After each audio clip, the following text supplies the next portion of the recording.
샬롬, 레이버데이 잘 보내고 계신가요? 주일날 말씀 나누었던 것처럼 진정한 쉼이 있는 귀한 하루 되시길 간절히 소원합니다.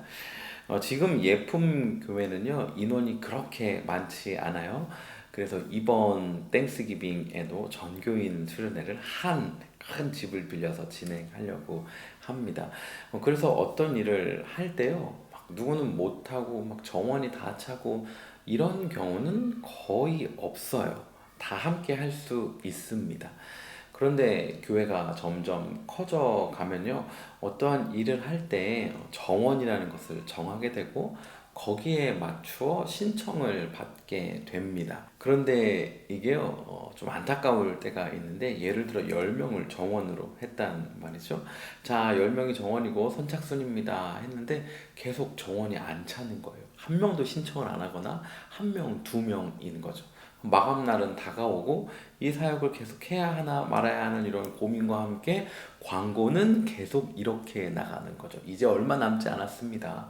거의 인원이 차서 자리가 없습니다. 라고 광고를 하고, 또 듣는 성도님들은 아무도 신청을 안 한 것 같은데 누가 했다는 거지? 왜 꽉 찼다고 하지? 막 이런 미묘한 긴장감이 돌 때가, 사역을 준비하는 또 함께하는 입장에서는 마음이 찢어지는 맴짓, 뭐 이런 것들이 좀 있습니다. 여러분, 오늘 함께 읽으실 창세기 36장에 보면요, 드디어 부살렐과 오홀리압이 함께하는 지혜로운 자들과 하나님께서 말씀하여 주신 방법을 따라서 성전에 쓸 것들을 만들기 시작합니다. 그런데 모세가 이미 이스라엘 백성들이 자원하여 드린 예물들을 갖다 주었어요. 그런데 그 이후로도 이스라엘 백성들이 자원하여서 계속 예물을 가져오는 거예요. 날마다. 그러니까 이 부살렐과 오홀리압이 모세를 찾아가서 이제는 그만 가져오라고 하라고, 우리가 일도 못하겠고 이것을 계속할 수도 없고 이미 지금 너무 많아서 넘쳐나고 있다라고 말합니다. 모세가 이제 그만 가져오라고 공표하게 되고 더 이상 예물을 가져오지 않게 되죠. 그럼에도 불구하고 이 모든 하나님께서 말씀하여 주신 것들을 하고도 남는 것이 있었다라고 말합니다. 저는 이것이 하나님의 일을 하는 데 있어서 중요한 기준이 된다라고 생각합니다.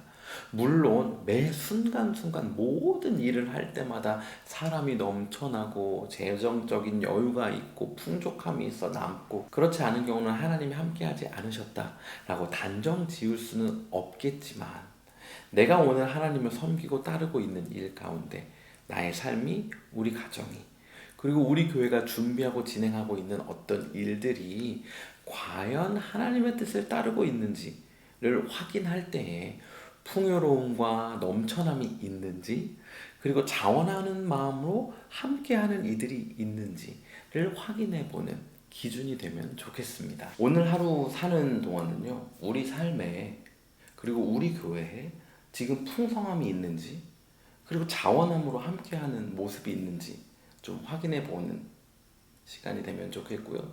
그 가운데 하나님이 함께 하시기 때문인지 아니면 하나님이 함께 하지 않기 때문인지 요것까지 좀 돌아보고 우리의 삶에 좀 이 초점을 조금 더 날카롭게 하나님께 맞추는 그런 하루 되면 좋겠습니다. 그렇게 살 우리를 응원하며 오늘도 샬롬입니다.